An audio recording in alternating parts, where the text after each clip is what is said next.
A question that all of us are asked on the Council from time to time in different parts of the world is this. You claim to be the Gospel Coalition. Why have you included in your statement of faith and theological vision of ministry a clause that is specifically, several clauses that are explicitly complementarian? Why must the gospel be tied to a complementarian confessional stance? Why not open it up as we've opened it up to, let's say, a diversity of opinion on baptism or some other issues, forms of church government? Why not on this issue? In 25 words or less. Yeah, that's unfair that you get to ask the question. Maybe I should, could we go back to start and I ask the question?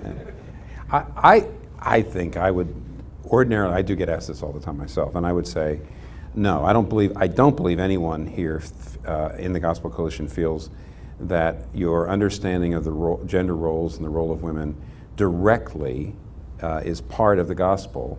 And I think that means, for example, if I'm sharing the gospel with somebody, I'm not talking about that.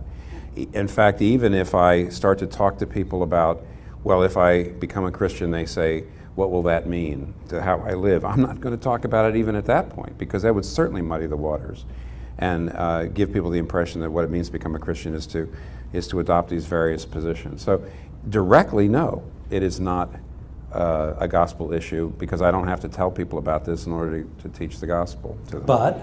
But on the other hand, we think it's indirectly affects the way we understand the Scripture, and that affects the way in which we understand the gospel. So I would say I haven't seen this in all cases, but most of us in the Gospel Coalition feel that many people, in order to make room for an egalitarian position, have to do something with the way in which they read Scripture. So I would put it this way: it loosens your understanding of how you understand the force of scriptural teaching.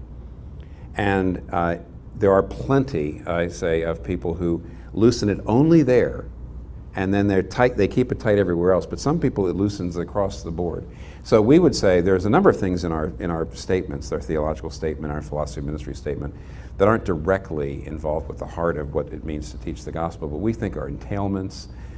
They are associated with people who believe in gospel doctrine rather than direct causes. So I wouldn't say if you're complementarian that causes you to believe the gospel, but we think that there's a loose association of a way of reading the Scripture that brings you to a complementarian conclusion, and a way of reading that same way of reading the Scripture helps you understand, what the Bible's teaching of the gospel is too. So it's an indirect relationship. I don't know, and you all may not agree with me with those terms, but that's how I've been explaining it.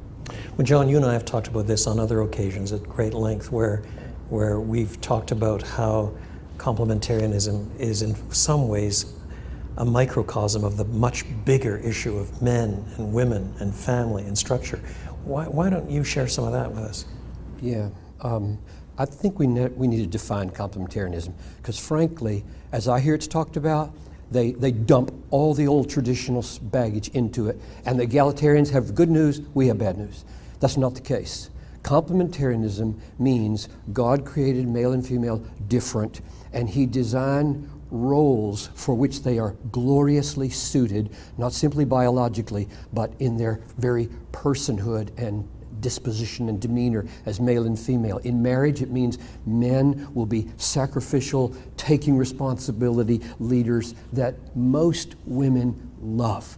They flourish when a man is a humble, godly, spiritual leader as head, and she as submitting endorser of that leadership. In the church, it means the elders of the church, distinct from the deacons, have the governing and teaching role, and thus also exert that kind of spiritual, humble, Christ-like. When these things are being done in a beautiful way, which is what complementarian means, we want to rescue the old abuses into something beautiful, so that the dance really is a beautiful ballet to watch between a man and a woman. So that's what we mean by complementarianism. Complementarianism must not be confused with traditionalism.